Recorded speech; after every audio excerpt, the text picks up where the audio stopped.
Good morning. Welcome back to the Vitality Project. I'm Dr. Bob. Yesterday, I risked by sharing with you my own experience of the overturning that I experienced of my own religious beliefs some 40 years ago.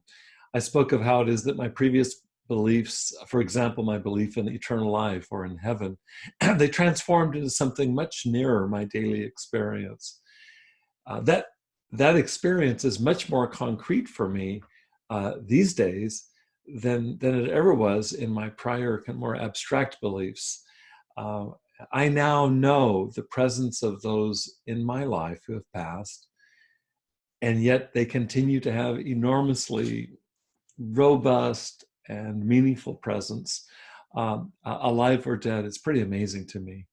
And so my idea of the afterlife has moved from being an idea to actually being a living experience of something that I get to visit every day.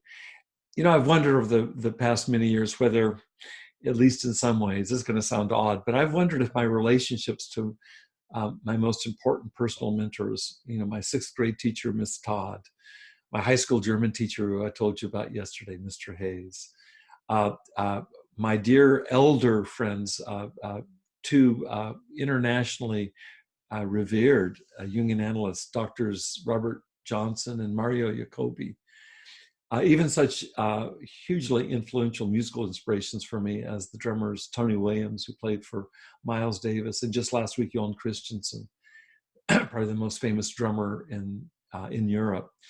They've all passed.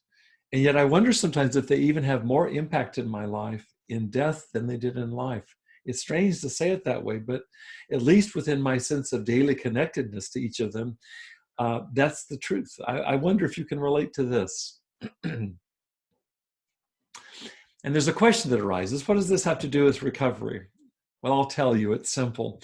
I believe that one of the key cornerstones of our psychological and spiritual, and I want to add physical health, is our soul connection to others.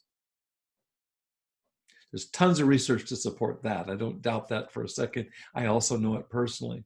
And so then imagine this, that our daily practice of gratitudes for these, essential relationships in our lives, this daily gratitude practice may be one of the greatest gifts that we could possibly give ourselves, especially as we aspire to recover our fullest and deepest potentials.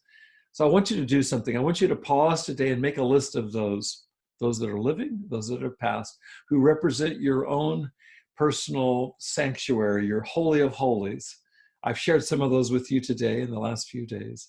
And then begin cultivating those relationships by means of daily gratitude practice as completely, as deeply as you can.